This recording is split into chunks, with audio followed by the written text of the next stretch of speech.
नमस्कार। आज का हमारा टॉपिक है दल परिवर्तन या फिर दल बदल कानून, जिसे बोलते हैं एंटी डिफेक्शन लॉ। देखिए, एंटी डिफेक्शन लॉ की परिभाषा की हम बात करें तो सर्वप्रथम तो ये कि हमारा देश, जैसा कि हम सभी जानते हैं, एक लोकतांत्रिक देश है। लोकतांत्रिक शासन व्यवस्था हमारे यहाँ प्रचलित है। मतलब जनता सक्रिय रूप से और वोट डालकर, मत का प्रयोग कर और एक सरकार का चुनाव करती है, जो सरकार देश की शासन व्यवस्था का संचालन करती है। ठीक, तो इस मत डालने और सरकार चुनने की प्रक्रिया में और जो होता है वो बहुत से राजनीतिक दल होते हैं जो इस समस्त प्रक्रिया में भाग लेते हैं। राजनीतिक दल, उन राजनीतिक दलों के उम्मीदवार होते हैं जो सक्रिय रूप से चुनाव लड़ते हैं राजनीतिक दलों की टिकटों पर। तो होता क्या है, एक बार जब कोई राजनीतिक दल से कोई उम्मीदवार चुनाव जीत के निर्वाचित हो जाता है, तो उसके उपरांत और उसका किसी दूसरे चुनाव जीतने के उपरांत किसी दूसरे दल में शामिल हो जाना या फिर किसी दूसरे दल के साथ मिल जाना, इसे बोलते हैं दल बदल। तथा इस दल बदल से होता क्या है, देश की जो लोकतांत्रिक शासन व्यवस्था है, जो सरकार, एक चुनी हुई सरकार जब शासन में आती है, तो वो शासन व्यवस्था को अस्थिरता पैदा हो जाती है। अस्थिरता, तो देश को इस अस्थिरता से बचाने के लिए और एंटी डिफेक्शन लॉ का निर्माण किया गया, यानी कि दल बदल कानून का निर्माण किया गया। अभी हम बात करते हैं दल बदल कानून की परिभाषा की। देखिए, जब भी कोई भी सांसद या फिर विधायक, सांसद यानी कि संसद सदस्य, विधायक यानी संबंधित राज्य विधानमंडल का सदस्य, कोई भी सांसद या विधायक जिस दल विशेष यानी कि किसी भी राजनीतिक दल विशेष अथवा निर्दलीय या फिर राज्यपाल या राष्ट्रपति के द्वारा किसी विधान परिषद या फिर राज्यसभा में मनोनयन संबंधी सांसद या विधायक, इन तीनों में से चाहे तो वो सांसद या विधायक किसी राजनीतिक दल से संबंधित हो, चाहे वो निर्दलीय हो और चाहे वो राज्यपाल अथवा राष्ट्रपति के द्वारा मनोनीत हो, जब भी चुनाव जीतकर आते हैं तथा सदन का सदस्य निर्वाचित होते हैं, उसे उसी रूप में रहकर, यानी उक्त दल से संबंधित अथवा निर्दलीय रहकर ही अपना कार्यकाल पूर्ण करना पड़ता है। अगर इस दौरान वो उस राजनीतिक दल को छोड़ता है या कोई निर्दलीय उम्मीदवार किसी राजनीतिक दल में प्रवेश करने की कोशिश करता है, तब ये लॉ यानी कि एंटी डिफेक्शन लॉ उस पर लागू रहता है। इसलिए माना यह जाता है कि जिस भी राजनीतिक दल से कोई उम्मीदवार निर्वाचित होकर आता है, उसे समय समय पर अपने दल के द्वारा दिए गए निर्देशों का पालन करना पड़ता है तथा अपने दल के प्रति निष्ठावान रहना पड़ता है। अगर कोई इसके खिलाफ कार्य करता है तो उस पर यह दल बदल कानून यानी कि एंटी डिफेक्शन लॉ और लागू होता है। इस लॉ का प्रयोग सदन के अध्यक्ष द्वारा किया जाता है तथा उसकी सदस्यता खत्म कर उसे उस पद के अयोग्य करार दे दिया जाता है, जो भी सांसद या विधायक ऐसा करता है। इसी को हम बोलते हैं एंटी डिफेक्शन लॉ। अभी हम आगे बढ़ते हैं और बात करते हैं एंटी डिफेक्शन लॉ से, लॉ के निर्माण से संबंधित। Just a minute. देखिए, एंटी डिफेक्शन लॉ का जो निर्माण है,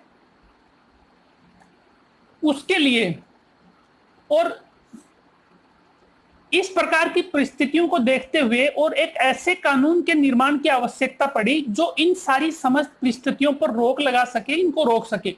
तो उसके लिए क्या है, एंटी डिफेक्शन लॉ का निर्माण किया गया। तो इसके निर्माण की हम बात करें तो इसका निर्माण 52वें संविधान संशोधन विधेयक 1985 के द्वारा 1952वां संविधान संशोधन विधेयक 1985 के द्वारा और एंटी डिफेक्शन लॉ का निर्माण किया गया। तो इस संविधान संशोधन विधेयक में क्या किया गया, इसमें संविधान में एक नई अनुसूची यानी कि 10वीं अनुसूची का निर्माण किया गया। देखिए 9 अनुसूचियां संविधान में पहले से थी। 1985 में 52वें संविधान संशोधन विधेयक के माध्यम से संसद ने एक नई अनुसूची का निर्माण संविधान में किया जो थी 10वीं अनुसूची, और इस 10वीं अनुसूची को ही वास्तविक रूप से एंटी डिफेक्शन लॉ यानी कि दल बदल कानून की संज्ञा दी जाती है। दल बदल कानून, इस 10वीं अनुसूची को ही दल बदल कानून बोलते हैं। मतलब कि इस 10वीं अनुसूची में और दल बदल कानून से संबंधित सारे के सारे प्रावधान इसमें दिए गए हैं। अभी आगे बढ़ते हैं और बात करते हैं दल बदल कानून यानी इस 10वीं अनुसूची में दिए गए संबंधित प्रावधानों के बारे में। तो देखिए इसमें 3 तरह के प्रावधान इस 10वीं अनुसूची में दल बदल कानून से संबंधित दिए गए हैं। सबसे पहले तो जो भी सांसद अथवा विधायक ऐसा करता है यानी कि दल बदल संबंधी कार्रवाई में भाग लेता है या इसके दल बदल संबंधी कानून के दायरे में आता है या इसमें दोषी पाया जाता है ऐसा करने का, तो उसकी अयोग्यता यानी कि निरर्हता से संबंधित और क्या क्या कार्रवाई हो सकती है वो सबसे पहले इसमें दी गई है। उसके बाद उसमें यह दिया गया है कि उक्त विधायक अथवा सांसद की अयोग्यता से संबंधित कार्रवाई का निर्धारण कौन करेगा यानी कि निर्धारण अधिकारी की समीक्षा इसमें की गई है। तथा तीसरे नंबर पे इसमें और उक्त कार्रवाई यानी अयोग्यता से संबंधित 10वीं अनुसूची से संबंधित और नियम बनाने की जो शक्ति है उसकी व्याख्या इसमें की गई है। 3 प्रकार की व्याख्या और 10वीं अनुसूची में की गई है। सबसे पहले अयोग्यता यानी निरर्हता से संबंधित व्याख्या, दूसरा निर्धारण अधिकारी से संबंधित व्याख्या तथा तीसरा नियम बनाने की शक्ति से संबंधित व्याख्या।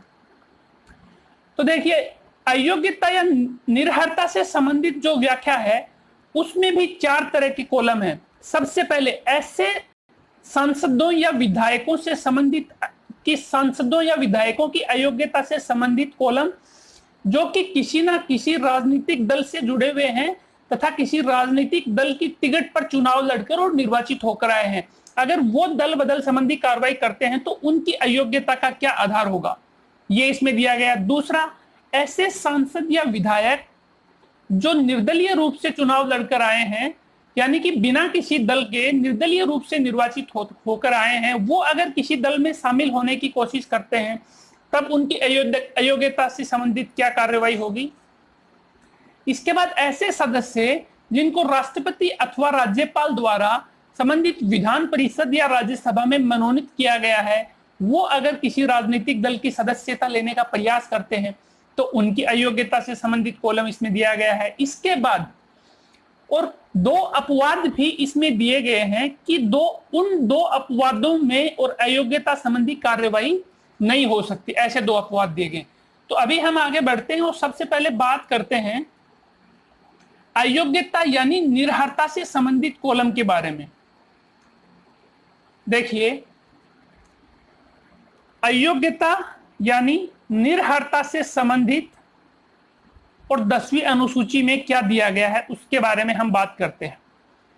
सबसे पहले तो ऐसे सांसद या विधायकों से संबंधित जो कि किसी ना किसी विशेष राजनीतिक दल से जुड़े हुए हैं, अर्थात किसी राजनीतिक दल के टिकट पर और चुनाव जीतकर आए हैं, निर्वाचित होकर आए हैं, ऐसे सदस्यों के बारे में और अयोग्यता यानी निरर्हता से संबंधित क्या व्याख्या की गई है। देखिए ऐसे सदस्य जो किसी विशेष राजनीतिक दल से चुनाव जीत कर आए हैं, वो अगर निर्वाचन के उपरांत और अपनी सदस्यता का त्याग कर देता है यानी संबंधित राजनीतिक दल जिसके टिकट पर वो चुनाव जीत कर आए हैं उस राजनीतिक दल की सदस्यता वो छोड़ देता है निर्वाचन के बाद, तब और इसके अलावा अगर कभी अपने राजनीतिक दल के विरुद्ध मतदान करता है सदन में अथवा मतदान में अनुपस्थित रहता है। देखिए क्या क्या, निर्वाचन के उपरांत अपने राजनीतिक दल की सदस्यता त्याग कर देता है, या फिर अपने ही राजनीतिक दल के विरुद्ध मतदान करता है, या फिर अपने राजनीतिक दल के मतदान के समय और सदन से अनुपस्थित रहता है, तब इन सदस्यों पर दल बदल कानून लागू होगा। अच्छा, इसमें एक नोट दिया गया है कि अगर ऐसा करने के उपरांत ऐसा कोई भी सांसद या विधायक अपने दल से 15 दिन के अंदर अंदर और माफीनामा मांग लेता है, माफीनामा कर लेता है और राजनीतिक दल के द्वारा उसे माफ कर दिया जाता है, तो उसको अयोग्य सिद्ध नहीं किया जाएगा। अगर 15 दिन में उसने माफी नहीं मांगी और राजनीतिक दल ने उसे माफ नहीं किया, तब उसकी अयोग्यता से संबंधित निर्धारण और सदन के अध्यक्ष द्वारा किया जाएगा, नंबर 1। इसके बाद अगर कोई निर्दलीय सांसद या विधायक चुनाव जीतकर निर्वाचित होकर आता है, निर्दलीय निर्वाचन, और उसके उपरांत किसी राजनीतिक दल की सदस्यता ग्रहण कर लेता है, तब भी उसको और दल बदल कानून उस पर लागू होगा, यानी उसको अयोग्य घोषित किया जाएगा तथा उसकी सदस्यता को समाप्त कर दिया जाएगा। तब इसके बाद तीसरी कौन सी परिस्थिति है जिसमें दल बदल कानून लागू होता है, तो वो है मनोनीत सदस्य हेतु। यानी कि हम सभी जानते हैं हमारे संविधान में राष्ट्रपति और राज्यपाल को ये पावर दी गई है कि वो सदन के उच्च सदन यानी कि राज्यों में विधान परिषद तथा केंद्र में राज्यसभा में कुछ सदस्यों का मनोनयन करते हैं, जो कि मनोनीत सांसद कहलाते हैं। तो अगर कोई भी मनोनीत सांसद या फिर मनोनीत विधायक ऐसा करते हैं क्या कि मनोनयन के 6 माह के बाद अगर किसी राजनीतिक दल की सदस्यता वो ग्रहण करते हैं, तब उन पर भी और दल बदल कानून लागू होगा तथा उन्हें भी अयोग्य घोषित किया जाएगा तथा उनकी सदन की सदस्यता जो है समाप्त कर दी जाएगी। अभी हम बात करते हैं, ये 3 परिस्थितियां थी दल बदल कानून, किसी भी सांसद या विधायक पर दल बदल कानून लागू होने की। अभी इन तीनों ही परिस्थितियों में कुछ एक अपवाद भी दिए गए हैं, तो उन अपवादों की हम चर्चा कर लेते हैं, वो क्या क्या हैं। देखिए, 52वें संविधान संशोधन अधिनियम में 10वीं अनुसूची का जब निर्माण हुआ था, तो उसमें बताया गया था कि अगर व्यक्तिगत रूप से कोई सांसद या विधायक ऐसा करता है, यानी कि दल बदल संबंधी कार्रवाई करता है, तब उस पर दल बदल का कानून लागू होगा।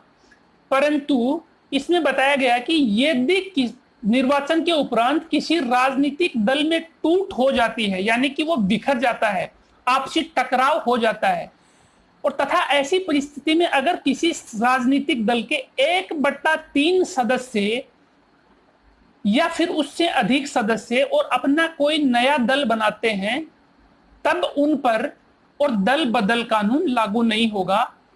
व्यक्तिगत रूप से अगर किसी सदस्य ने ऐसा किया, तब उस पर दल बदल कानून लागू होगा। परंतु अगर किसी दल के 1/3 या उससे अधिक सदस्य ऐसा करते हैं, यानी कि नया दल बनाते हैं, उस दल को छोड़ते हैं, तो उन पर दल बदल कानून लागू नहीं होगा तथा उन्हें अयोग्य घोषित नहीं किया जाएगा, उनकी सदस्यता भी समाप्त नहीं की जाएगी। दूसरा जो अपवाद है वो ये कि देखिए, सत्ता पक्ष हमेशा जो सदन का अध्यक्ष होता है वो सत्ता पक्ष से चुना जाता है। तो जो भी व्यक्ति सदन का अध्यक्ष चुनने के कारण और अपने दल का त्याग करता है तथा अध्यक्षता की समाप्ति के बाद पुनः दल में वापसी करता है, तो ऐसे सदस्य पर भी दल बदल कानून लागू नहीं होगा तथा उसे भी अयोग्य घोषित नहीं किया जाएगा। अभी हम आगे बढ़ते हैं और बात करते हैं अगली परिस्थिति के बारे में। अभी जो अगला कॉलम है दल बदल कानून में, वो है अयोग्यता से संबंधित निर्धारण अधिकारी।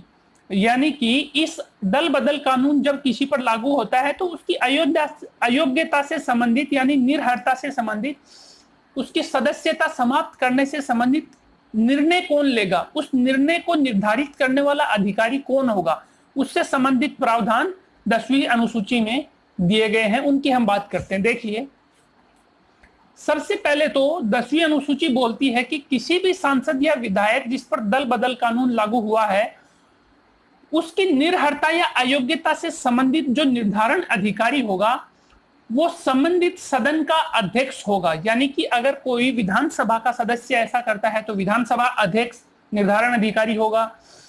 अगर विधान परिषद का सदस्य ऐसा करता है तो विधान परिषद का जो सभापति होगा वो उसके लिए रिस्पॉन्सिबल होगा, निर्धारण अधिकारी होगा। अगर लोकसभा का कोई सांसद ऐसा करता है तो लोकसभा अध्यक्ष उसके लिए निर्धारण अधिकारी होगा।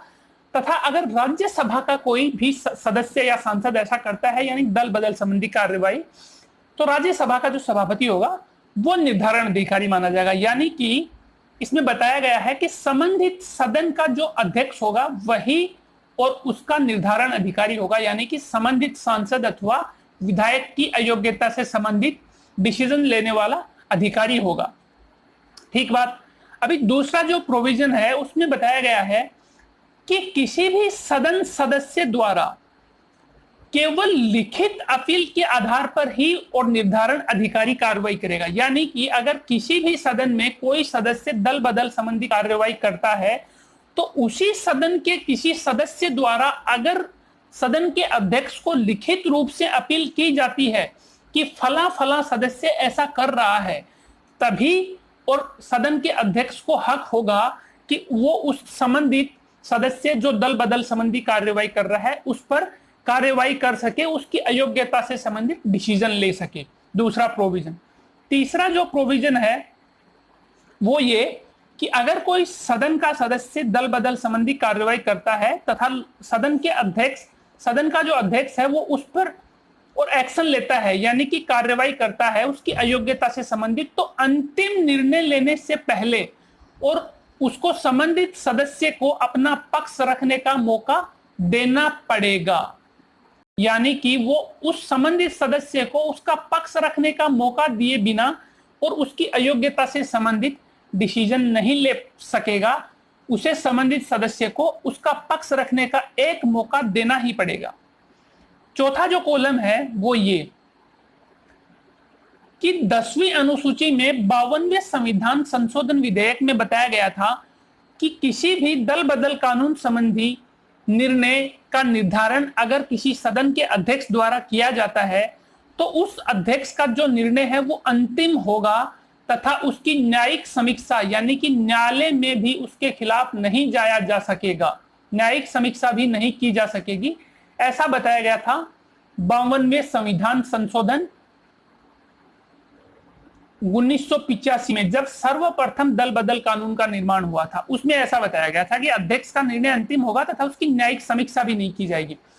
परंतु कुछ समय के बाद यानी कि 1993 में और एक मामला आया सुप्रीम कोर्ट में किहोतो होलोहन मामला करके।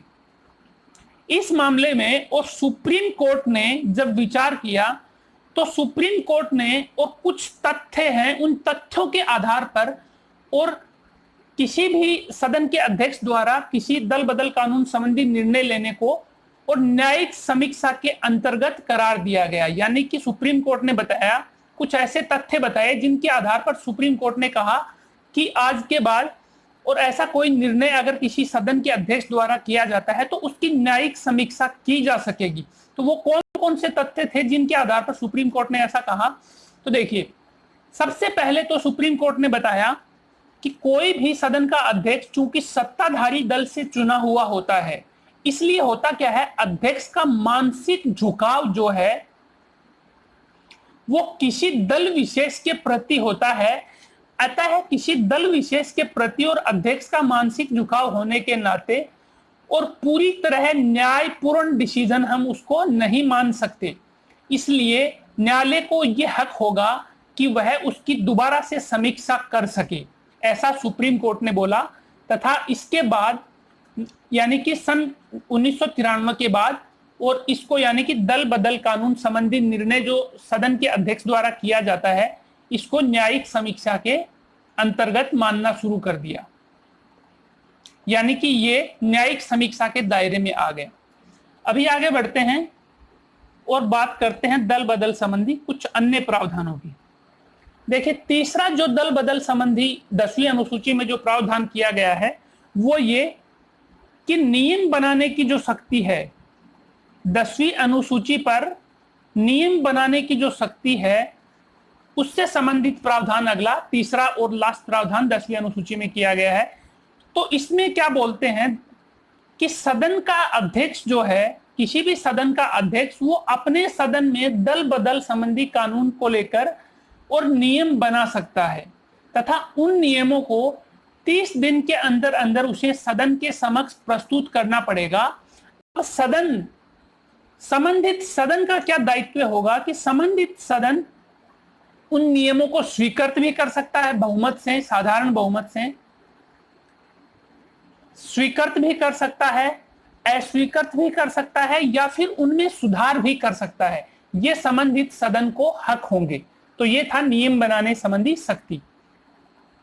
अभी हम बात करते हैं दल बदल कानून के कुछ आलोचनात्मक पहलुओं के बारे में। देखिए, दल बदल के कानून के भी कुछ आलोचनात्मक पहलू हैं 10वीं अनुसूची में, जिनमें सबसे पहले देखिए ये आलोचनात्मक पहलू कहां से आए। तो सबसे पहले तो एक समिति बनी थी सन 1990 में, दिनेश गोस्वामी समिति, जो कि मुख्यतः चुनाव सुधार हेतु बनाई गई थी। दिनेश गोस्वामी समिति। एक था भारत का विधि आयोग, जिसने 1999 में और अपनी 170वीं रिपोर्ट दी थी, जिसमें उसने दल बदल संबंधी कानून के बारे में तथ्य रखे थे। एक है संवैधानिक समीक्षा हेतु राष्ट्रीय आयोग का निर्माण हुआ था तथा 2000 में संवैधानिक समीक्षा हेतु राष्ट्रीय आयोग का, यानी कि संविधान ठीक से काम कर रहा है कि नहीं कर रहा है, उसकी समीक्षा करने के लिए सन 2000 में और इस आयोग का यानी संवैधानिक समीक्षा हेतु राष्ट्रीय आयोग का निर्माण किया गया था, जिसने 2002 में अपनी रिपोर्ट सौंपी थी। तो इस आयोग ने भी और दल बदल कानून संबंधी कुछ एक तथ्य और फोकस में यानी लाइट में रखे थे। तो इन तीनों यानी कि समिति ने तथा इन दोनों आयोगों ने जो तथ्य रखे वो ये थे दल बदल कानून संबंधित। उनमें से दो मुख्य तथ्य इस प्रकार थे कि 10वीं अनुसूची जो है वो छोटे पैमाने यानी कि व्यक्तिगत आधार पर दल बदल का निषेध करती है। ठीक है कि भाई अगर कोई व्यक्तिगत रूप से दल बदल करता है तो उसकी अयोग्यता से संबंधित तुरंत उस पर दल बदल कानून लग जाएगा। इसका निषेध तो 10वीं अनुसूची करती है, परंतु बड़े पैमाने पर यानी कि अगर किसी दल के 1/3 सदस्य मिलकर और दल बदल करें तो उसको 10वीं अनुसूची प्रोत्साहित करती है, उस पर यह अंकुश लगा पाने में असफल है। तो उन्होंने बताया था कि इसके लिए और दल टूट का जो अपवाद है, दल टूट के आधार पर 1/3 सदस्यों के आधार पर जो संरक्षण प्राप्त है राजनीतिक दलों को, उस अपवाद को हटाया जाए, ऐसा इन्होंने अनुशंसा की। दूसरा, केंद्र तथा राज्य दोनों ही जगह और पहले मंत्री परिषद का गठन है वो संबंधित प्रधानमंत्री अथवा मुख्यमंत्री पर डिपेंड करता था। तो इन तीनों आयोगों ने एक मुख्य तथ्य जो रखा वो ये था कि केंद्र तथा राज्य दोनों ही जगह और मंत्री परिषद गठन की अधिकतम सदस्य संख्या का निर्धारण किया जाना चाहिए, यानी कि मुख्यमंत्री अथवा प्रधानमंत्री अपनी मन मर्जी से मंत्री परिषद गठित ना करके और निर्धारित संख्या में ही मंत्री परिषद का गठन करें, ऐसा प्रावधान भी होना चाहिए।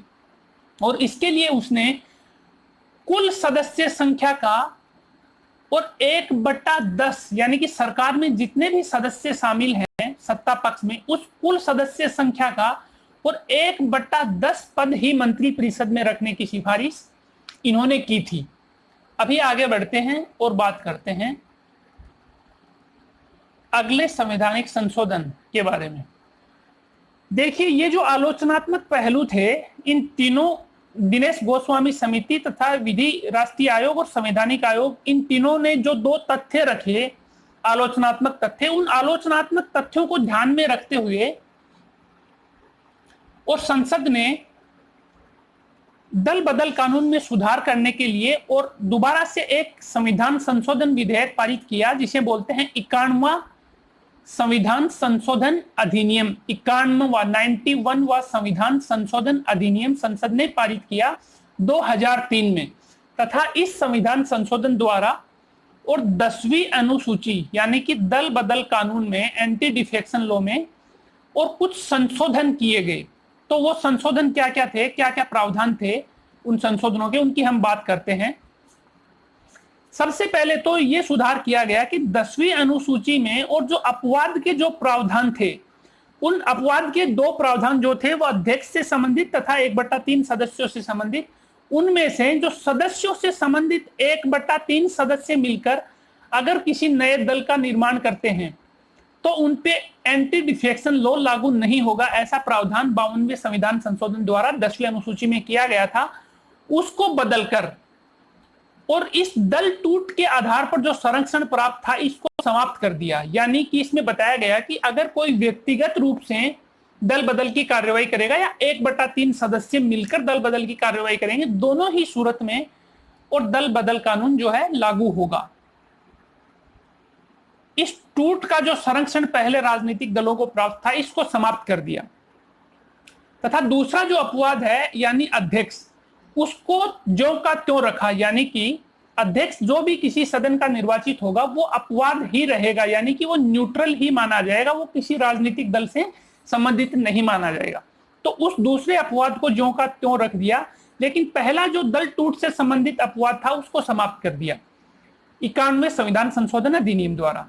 दूसरा जो प्रावधान किया गया वो ये कि केंद्रीय तथा राज्य दोनों ही मंत्री परिषद, प्रधानमंत्री तथा मुख्यमंत्री, यानी कि राज्य में मुख्यमंत्री सहित तथा केंद्र में प्रधानमंत्री सहित, और दोनों ही जगह मंत्री परिषद का जो आकार है वो कुल सत्ता पक्ष के कुल सदस्य संख्या का 1/15 यानी कि 15% सदस्य ही और मंत्री परिषद में शामिल हो पाएंगे। इससे ज्यादा सदस्य प्रधानमंत्री और मुख्यमंत्री को मिलाकर इससे ज्यादा सदस्य और मंत्री परिषद में शामिल नहीं हो पाएंगे। ऐसा प्रावधान इसके द्वारा किया गया मंत्री परिषद की संख्या को नियंत्रित करने के लिए।